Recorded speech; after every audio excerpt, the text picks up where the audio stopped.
Salut, bienvenue dans ce nouveau numéro des vidéos de Mère William. Alors aujourd'hui, nous allons débriefer l'avant-dernière journée de la Liga qui s'est tenue hier. Et ça a été une journée exceptionnelle. Très exceptionnelle. Qui a marqué la victoire, le 34e titre de l'histoire du Real Madrid en Liga. Donc, nous allons parler de cette journée au complet, pas seulement du Barça, du Real, de tous les clubs, de la Liga. Les enjeux, Quels sont les enjeux? Les enjeux de cette journée et de tout ce qui s'est passé, les clubs qui ont été bénéfiques, ceux qui ont perdu durant cette journée. Bref, le complet. Donc c'est parti.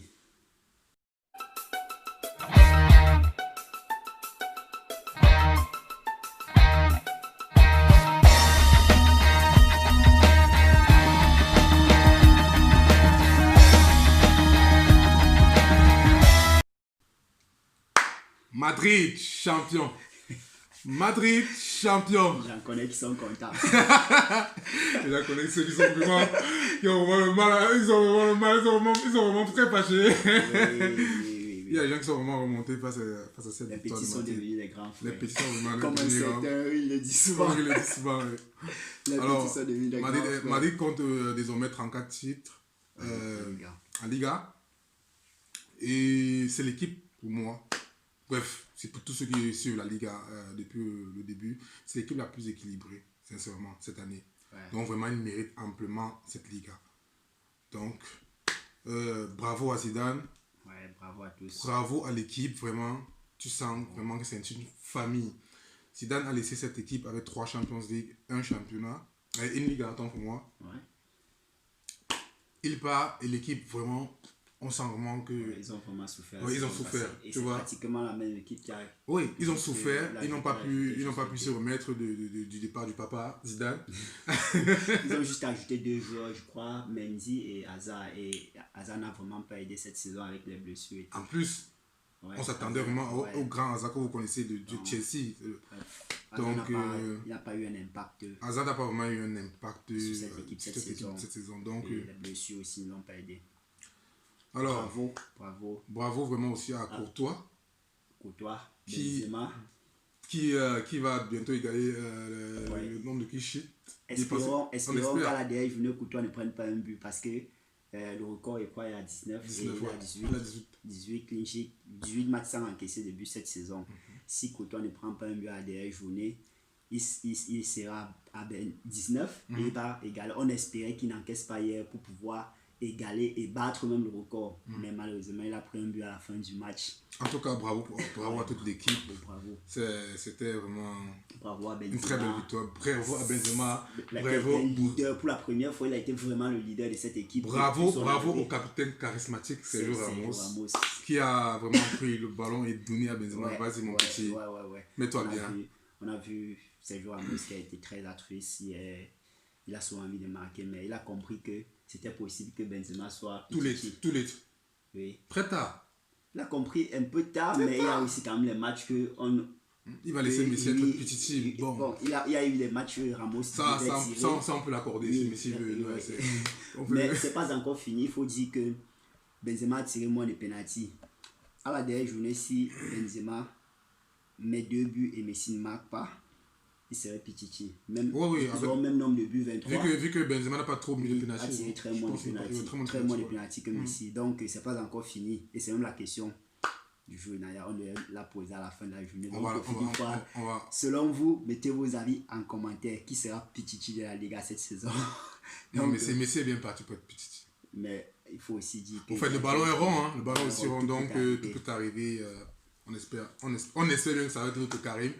Pour une première fois en Liga, une première fois après 11 ans passés. Non, au service de CR7 aussi. CR7 aussi Oui, mais c'est quand même un attaquant, un numéro 9. Après 11 ans passés, il n'a jamais été petit de la Liga. Ça serait un événement.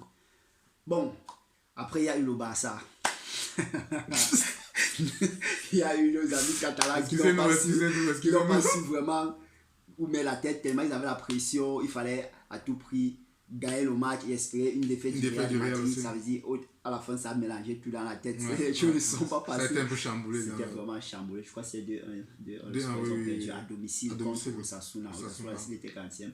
Je crois qu'il était au Barça dans la deuxième partie. la deuxième partie du terrain, c'est pas important. Ils avaient presque rien à gagner, cette équipe d'Osasuna. Ils ont presque rien à gagner. Donc, le Barça a bataillé. Mais ce qu'on a noté dans ce match, c'est ce terrible coup franc. Terrible coup franc de Lionel Messi. Oui, parce que même quand il est sur une béquille, même quand il est à mes formes, il va toujours laisser. Chapeau Lionel Messi. Respect. Il a mis ce coup franc brossé. Le gardien d'Osasuna n'a rien vu. Mais en fait, en autant que vraiment le Barça de cette année, c'était pas aussi vraiment le Barça que nous connaissons tous. Messi a vraiment porté cette équipe. Il y a deux joueurs, pour moi, deux joueurs qui m'ont marqué vraiment cette année chez le Barcelone. Il y a Lionel Messi et Ter Stegen. Ter Stegen a beaucoup, mais vraiment beaucoup. C'est vrai que les arrivées les ont pas aidés. Il y a De Jong qui est arrivé du côté de l'Ajax, qui n'a pas vraiment été à son meilleur niveau. Antoine Griezmann qui n'a pas vraiment été à son meilleur niveau. Il y a eu des révélations. Aussi, qui n'était pas. Il y a eu des révélations comme Riqui Puig. Il y a eu aussi le petit Riqui, 16 ans, je crois. Riqui Puig a 16 ans, oui. Et le petit aussi. Ansu Fati. Ce sont les révélations de cette saison qui ont vraiment aidé cette équipe. Parce qu'il faut dire que Messi n'était pas au top de sa forme cette saison. On ne sait pas pourquoi ce qui se passe. Peut-être que c'est la force de l'âge, mais on croit quand même qu'un joueur comme celui-là ne peut pas être sur son déclin. C'est un très grand joueur. Chapeau, respect à Lionel Messi. Bon, en dehors du Real et du Barça, il y avait des clubs qui se disputaient la place pour l'Europa League et des places même de Champions League. Et il y a même la bataille même pour le maintien. C'était tellement chaud. C'était une journée spectaculaire. Ceux vraiment qui n'ont pas... Et à la dernière journée, ça va se jouer. Ça va se jouer. C'est pas encore fini. C'est pas encore fini. Donc, il y avait l'Europa League, des places pour la Champions League. Donc, tu vas nous parler un peu des autres clubs. En fait, Atlético qui est 3e du classement actuellement et Séville, je pense bien, avec 69 points et 67 points. Donc si Atlético perd le match et que Séville s'impose, mais alors, je crois quand même que les deux seront qualifiés, sont d'office. Je pense que la quatrième place va jouer le tout préliminaire, je pense bien. Ouais. Donc Atlético pour le moment est 3e sur la Atlético est 3e actuellement, mais pas sûr d'aller en championnat. S'ils perdent, Séville gagne, Séville occupe la 3e place. Donc, la dernière journée va se jouer. Il y a un enjeu aussi. Il y a un enjeu au niveau du Pichichi, il y a un enjeu au niveau des places de Champions League, Europa League aussi. Parce qu'actuellement, c'est Séville 4e et Villarreal 5e. Donc Villarreal est d'office déjà qualifié pour l'Europa League, ou bien il y a encore un enjeu selon... Moi je pense que Villarreal et Real Sociedad aussi. Villarreal a 57 points et Real Sociedad a 55 points. Donc si Villarreal perd le match, le prochain match, le dernier journée, et Real Sociedad s'impose, vous connaissez la suite, quoi. Mais à noter aussi que la Real Sociedad a un match de finale de coupe qui a été renvoyé depuis contre l'Athletic Bilbao. Ici, la Real Sociedad ne prend pas cette place de Champions League. Il pourra se rattraper. Ils vont se rattraper en gagnant cette coupe de Real. Mais ça va si Atlético Bilbao aussi. C'est facile à jouer.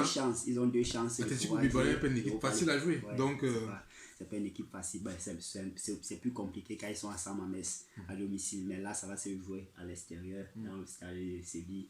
Cette finale-là, donc les cartes sont équilibrées.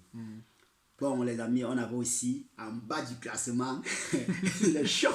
Il y a deux clubs qui sont déjà sûrs de rejoindre la deuxième division la saison prochaine. L'Espagnol Barcelone et le Real Mallorca. Le Real Mallorca, l'ancien club de Samuel Eto'o. C'est grand Samuel 9. Qui va rejoindre la deuxième division. Mais ok, c'est mort pour eux. Mais il y avait encore, je crois, Leganés. Leganés et Celta Vigo qui se battent encore. Il y a encore parce que Leganés a 35 points et Celta de Vigo 36 points. Et si Celta de Vigo fait match nul et Leganés gagne le prochain match, Leganés monte à 38 points et sous-entend que c'est Leganés, c'est Celta de Vigo qui va. Espagnol. Ils vont descendre aux enfers. C'est pour lui dire que cette dernière journée est à suivre. C'est pas encore fini. Il y a un champion certes, mais c'est pas encore terminé. Il y a encore tellement de suspens dans cette Liga. Et vraiment, cette année, ça a été une Liga compliquée, où il y a eu moins de buts marqués. Il faut noter parce que le Pichichi a juste 23 buts. Pour l'instant, Messi n'a que 23 buts. Et on ne pense pas que même si il doit marquer, il va atteindre même 25.